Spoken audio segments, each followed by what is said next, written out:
চলে আসলাম আবার তোমাদের সাথে আরেকটা নতুন রেসিপি নিয়ে বন্ধুরা। নমস্কার বন্ধুরা, আমি রিতা চলে আসলাম আবার দুর্দান্ত সাথে একটি নিরামিষ লাউয়ের রেসিপি নিয়ে। আজ আমি বানাবো 1 চামচ গোবিন্দভোগের চাল দিয়ে লাউয়ের নতুন একটা রেসিপি। নতুন বন্ধু আমার চ্যানেল যারা আছে প্লিজ চ্যানেলটি সাবস্ক্রাইব করে আমার পাশে থাকা নোটিফিকেশনটি অবশ্যই অল করে দেবে, যেন আমি প্রতিদিন নিত্য নতুন ভিডিও দিলে তোমাদের কাছে সবার আগে নোটিফিকেশন চলে যায়। পুরনো বন্ধু নতুন বন্ধু সবাইকে অসংখ্য ধন্যবাদ। আমার ভিডিও তোমাদের যদি ভালো লেগে থাকে অবশ্যই প্রিয়জনদের সাথে শেয়ার করে দিবে। চলো রেসিপিটি শুরু করা যাক। এখানে আমি লাউগুলো কেটে নিয়েছি, আর এখানে একটা বাটিতে আমি এখানে নিয়ে নিয়েছি 1 মুঠো গোবিন্দভোগের চাল, আর এটাকে আমি একটু ভিজিয়ে রাখছি, ভিজিয়ে পরিষ্কার করে রেখে দিচ্ছি।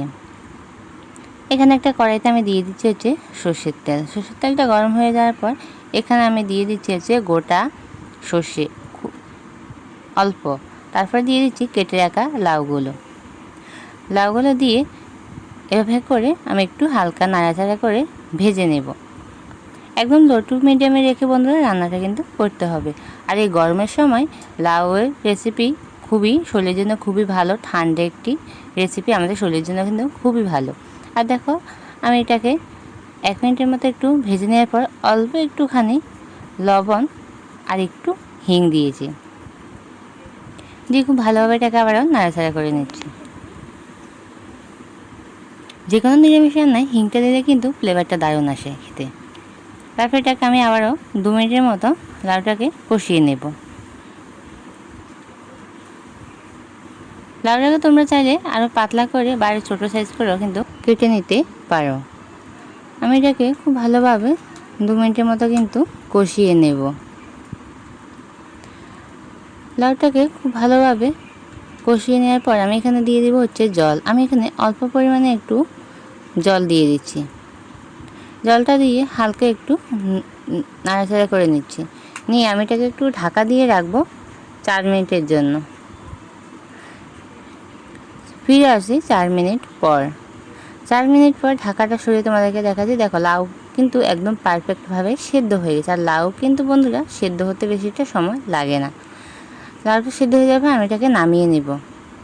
আমি একটা সাইডে রেখে দিয়েছি, আর ওই কড়াইতে আমি আবার দিয়ে দিয়েছি অল্প পরিমাণে একটু সর্ষের তেল, দিয়ে এখানে দিয়ে দিব হচ্ছে একটা শুকনো লঙ্কাকে আমি এরকম করে ভেঙে দিয়ে দিয়েছি, আর দিয়ে দিয়েছি গোটা জিরে খুবই অল্প পরিমাণে, দিয়ে এটাকে হালকা একটু 20 সেকেন্ডের মতো আমি ভেজে নেব।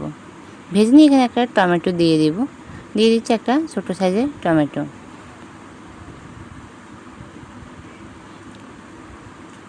টমেটোটা দিয়েও খুব ভালোভাবে নাড়াচাড়া করে মিশিয়ে নিচ্ছি। তারপরে এতে আমি দিয়ে দিচ্ছি অল্প পরিমাণে একটু জিরে গুঁড়ো, আর দিয়ে দিচ্ছি লঙ্কা গুঁড়ো।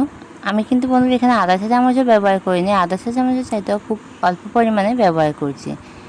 তারপর দিয়ে দিচ্ছি হলুদ গুঁড়ো, আর দিয়ে দিচ্ছি লবণ। যেহেতু লবণটা আমি আগেও ব্যবহার করেছি তাই এখানে খুবই অল্প পরিমাণে একটু লবণ, টোটালি আমি এখানে আধা চা চামচ লবণ এর চাইতেও একটু বেশি ব্যবহার করেছি।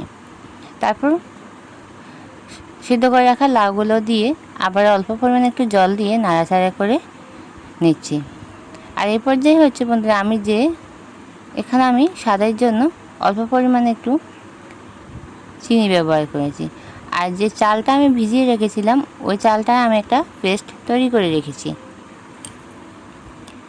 আর এটাকে খুব ভালোভাবে দেখো আমার কষানো হয়ে গেছে, জলটা কিন্তু খুব ভালোভাবে শুকিয়ে গেছে। এই পর্যায়ে কিন্তু আমি এখন দিয়ে দিব হচ্ছে গোবিন্দভোগের যে চালের পেস্টটা তৈরি করে রেখেছিলাম এটা দিয়ে এটাকে আবার হালকা একটু নাড়াচাড়া করে নিচ্ছি।